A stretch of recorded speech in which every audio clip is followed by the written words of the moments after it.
बिस्मिल्लाहिर्रहमानिर्रहीम। अस्सलामुअलैकुम। मैं हूं असद और आप देख रहे हैं असद इलेक्ट्रिकल। लास्ट वीडियो में हमने एनर्जी और पावर पर डिस्कस की थी फ़िज़िक्स की रोशनी में। आज हम इलेक्ट्रिकल की रोशनी में पावर पर बात करने जा रहे हैं कि पावर इलेक्ट्रिसिटी में किस तरह डिफ़ाइन की जा सकती है। तो पावर की डेफिनेशन वही है, power is a rate per unit time, यानी कि कितने टाइम में कितनी खर्च हो रही है। तो जैसा कि आपको याद होगा, पहले ज़माने में जो बल्ब आते थे 100 वाट और 60 वाट्स के, तो यहाँ पर मैंने कुछ चीज़ें दिखाई हैं। एक एनर्जी सेवर है जो कि 25 वाट्स का है, एक बल्ब है जो कि 100 वाट्स का है, एक मोटर है जो कि 750 वाट की है और आयरन है 1000। तो इसका क्या मतलब है इलेक्ट्रिकल में कि ये 100 वाट की है, ये 25 वाट्स का है, ये 750 और ये 1000। तो इसकी डेफिनेशन फार्मूले की रोशनी में अगर हम समझें तो वेरी सिंपल है। जैसा कि फार्मूला है watt is equal to joules per second. तो जैसा कि हमने बताया था कि अगर 1 जूल की एनर्जी 1 सेकंड में खर्च होगी तो वो 1 वाट उसका यूनिट होगा। तो 100 वाट का क्या मतलब होगा कि ये बल्ब जब रोशन होता है तो ये जो एनर्जी कंज्यूम करता है वो 100 वाट्स की होती है, जो कि इस फार्मूले की रूह से 100 जूल्स पर सेकंड बनेगी। यानी कि 100 जूल्स की एनर्जी 1 सेकंड में अगर खर्च हो तो वो 100 वाट्स बनते हैं, जो कि 100 वाट का बल्ब कंज्यूम करता है। 25 ये जब से एनर्जी सेवर आए तो इसमें जैसे इसका नाम ही एनर्जी सेवर इसीलिए रखा गया था कि ये इस बल्ब से अच्छी रोशनी देता है और इसकी पावर इससे आप देख सकते हैं कि काफ़ी कम है। तो यानी कि रोशनी वही दे रही है हमें एक चीज़, मगर इसकी पावर में फ़र्क आ गया है। तो ये हम कहेंगे कि ये ज़्यादा यूज़फुल हो गई है हमारे लिए, क्योंकि एनर्जी को जो है वो कम कंज्यूम कर रही है और रिज़ल्ट हमें वही दे रही है। तो जैसे जैसे ज़माना चेंज होता है, वक्त चेंज होता है, तो इन्वेंशंस होती हैं, कुछ नई ईजादात होती हैं। तो सेवर जो है वो अब बल्ब से रिप्लेस हो गया, इसी वजह से कि ये 100 वाट जो एक बल्ब ले रहा था वो अब ये 4 आप 25 वाट के सेवर लगा के उससे कई गुना अच्छी रोशनी ले सकते हैं। मोटर और आयरन ये हमारे घरों में जो ज़्यादा वाट्स की चीज़ें, ज़्यादा पावर की हैं, वो ये हैं। चूँकि आयरन जैसा कि आपको पता है इसका क्या काम है, मोटर का जो काम है वो बल्ब या सेवर के जितनी वाट वाली चीज़ नहीं कर सकती, तो इसीलिए इनकी पावर भी ज़्यादा होती है।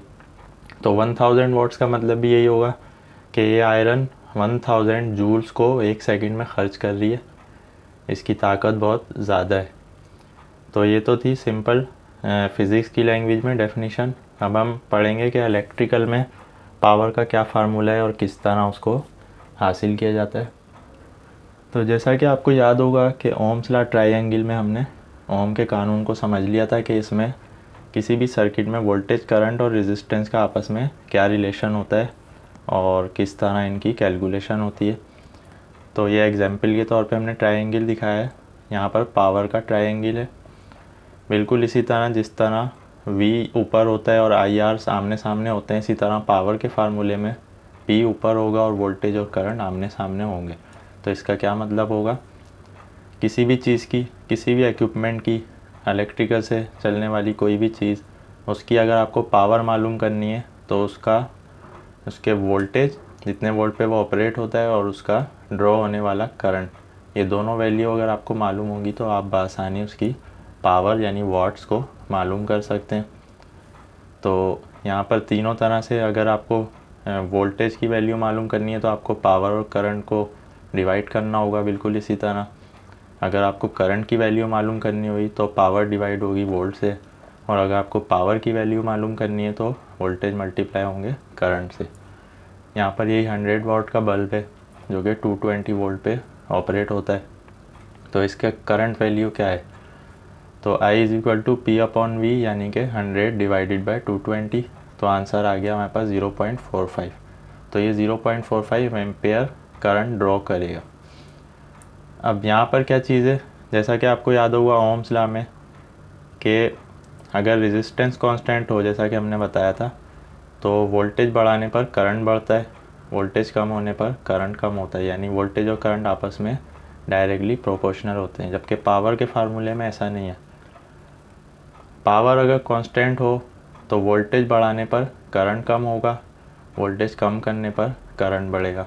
इसकी एग्जांपल आप देख सकते हैं, सेम यही चीज़, यही 100 वाट का बल्ब था, इसको 220 की जगह हमने 110 वोल्ट अप्लाई कर दिए।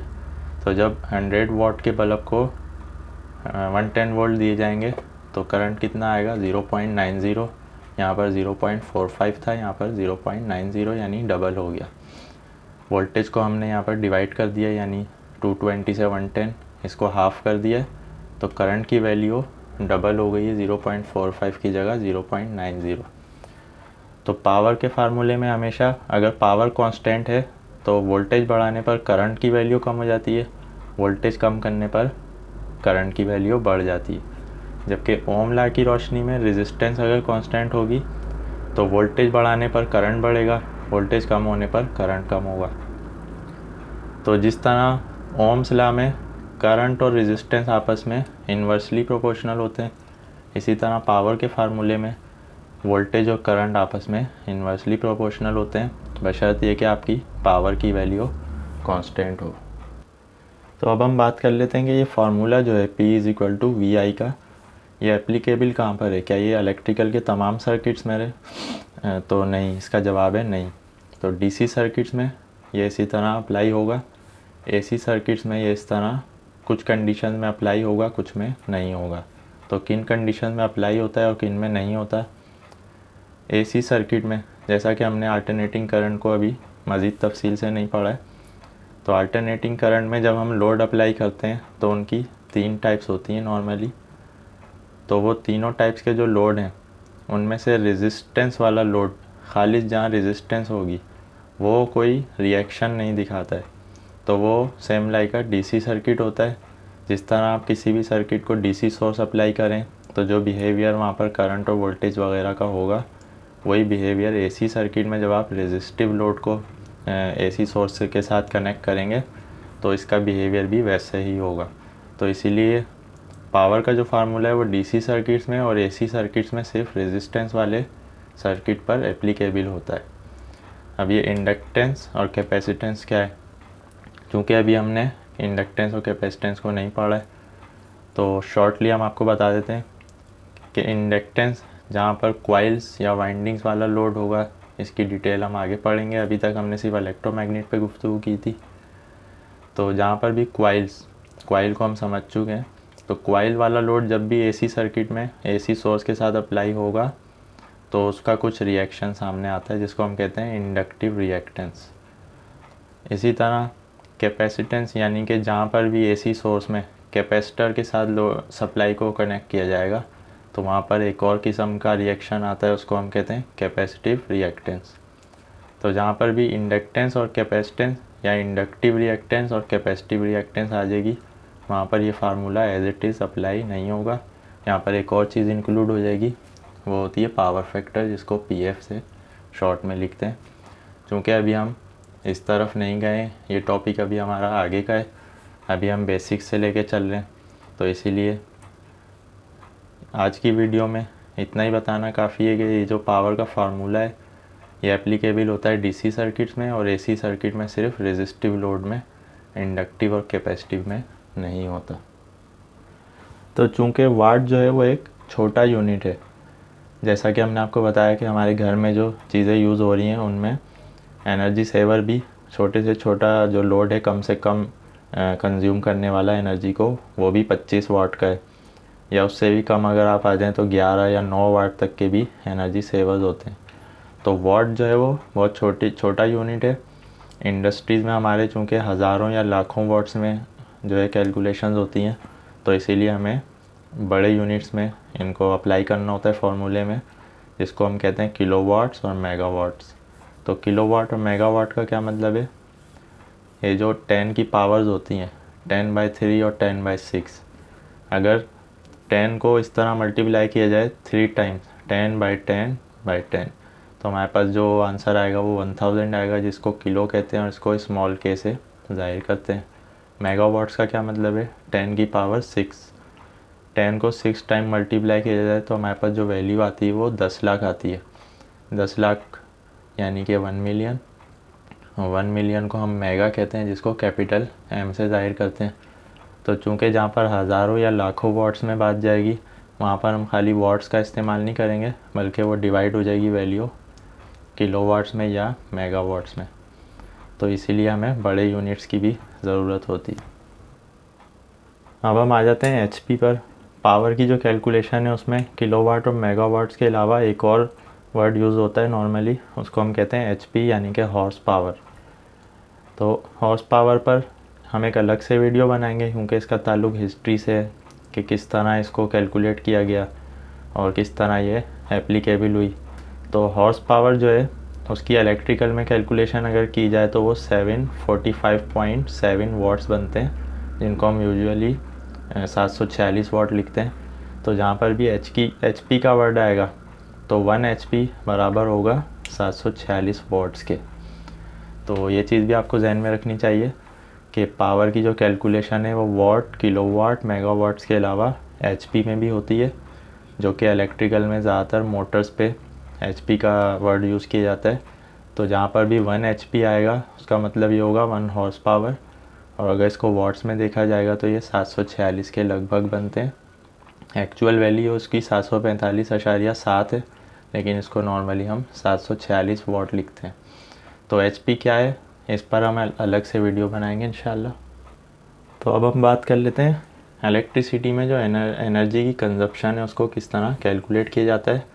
तो चूँकि जूल जो है वो बहुत छोटा यूनिट होता है, उसके बाद वाट्स में आ गए थे हम, और वाट का भी हमने बता दिया था कि वाट भी एक छोटा यूनिट है। तो इसको बड़ी कैलकुलेशंस के लिए हमेशा किलोवाट्स में लिया जाता है। तो एनर्जी की जो कंजप्शन है उसका जो हिसाब लगाया जाता है इलेक्ट्रिसिटी में, वो किलोवाट आवर्स में लगाया जाता है। किलोवाट आवर, इसका क्या मतलब है कि 1000 यानी किलोवाट यानी 1000 वाट। 1000 वाट अगर 1 घंटा लगातार चले तो 1 किलोवाट आवर बनता है। मान लें कि आपके पास 1000 वाट की आयरन है, आपने कंटिन्यू उसको 1 घंटा यूज़ किया, तो 1000 वाट का जो लोड है वो 1 घंटा कंटिन्यू चलने पर जितनी एनर्जी कंज्यूम करेगा उसको हम कहेंगे 1 किलोवाट आवर। इसको शॉर्ट में 1 kWh से लिखा जाता है। अब हमारे पास 100 वाट का बल्ब है या कोई भी चीज़ है, तो जब तक वो 10 घंटे नहीं चलेगी उस वक्त तक 1 किलोवाट आवर नहीं बनेगा। अगर हमारे पास 2000 वाट की कोई मोटर है या कोई भी चीज़ है, तो 2000 वाट चूँकि 1 किलोवाट से ज़्यादा हो गई, 2 किलोवाट हो गई है, तो ये आधे घंटे में ही 1 किलोवाट आवर बना देगी। तो हमारा जो एनर्जी मीटर होता है जो घरों के बाहर लगा हुआ होता है, इंडस्ट्रीज़ में सब जगह, के इलेक्ट्रिक और वापडा वगैरह का, तो वो इसी कैलकुलेशन पे काम कर रहा होता है कि आपके घर में जितनी भी एनर्जी कंज्यूम हो रही है उसको किलोवाट आवर्स में देखा जाता है। तो अब हम इस पर थोड़ा फार्मूले की मदद से रोशनी डाल देते हैं। तो यहाँ पे हम एक एग्जाम्पल की मदद से समझ लेते हैं कि जो हमारा एनर्जी मीटर होता है, मान लें कि एक घर के बाहर एनर्जी मीटर लगा हुआ है तो वो किस हिसाब से यूनिट बनाता है। तो एक घर है, उसमें 100 वाट के 10 बल्ब हैं, क्वांटिटी 10 है, हर बल्ब जो है वो 100 वाट का है। डेली 5 आवर्स उसका यूज़ होता है, और महीने में 30 दिन, 30 डेज़ इन अ मंथ।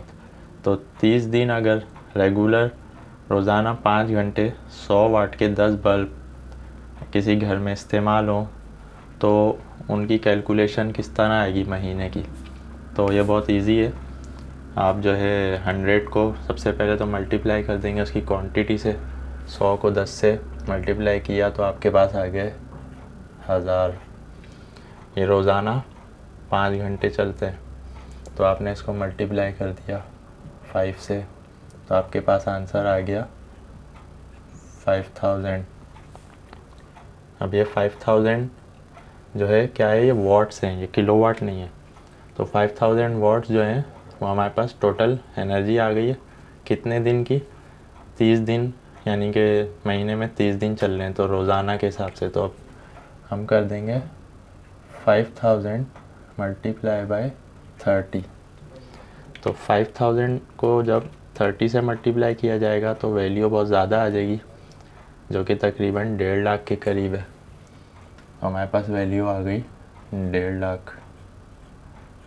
तो ये महीने के 1.5 लाख वाट हो गए। अब इसको हमें किलोवाट्स में करना है, तो 1.5 लाख को हम जब 1000 से डिवाइड कर देंगे तो हमारे पास आएगा आंसर 150। तो अब हमारे पास आंसर आ गया 150 किलोवाट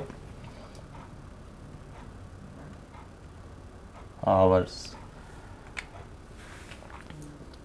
तो 150 किलोवाट आवर्स की हमने महीने में जो है वो एनर्जी कंज्यूम करी है। तो हमारे यूनिट कितने बन गए? 150 यूनिट बन गए हमारे महीने के। अब सपोज़ कर लें कि एक यूनिट जो है वो 2 रुपये का पड़ रहा है पाकिस्तान में। तो 150 को आपने 150 मल्टीप्लाई बाय 2, तो ये आ गया 300। तो ये 300 रुपीज़ का आपको बिल के पे करना होगा इस कैलकुलेशन के बाद। इसको दोबारा रिपीट कर लेते हैं कि एक घर में 100 वाट के 10 बल्ब हैं जो कि रोज़ाना 5 घंटे चलते हैं और 30 दिन चलते हैं महीने में। तो हमने सबसे पहले 100 को 10 से मल्टीप्लाई कर लिया 1000, फिर 5 से मल्टीप्लाई कर लिया, डेली 5 आवर्स के 5000 हो गए। फिर हमने 30 दिनों से मल्टीप्लाई कर लिया, यानी 5000 मल्टीप्लाई बाय 30, हमारे पास आ गई 1,50,000।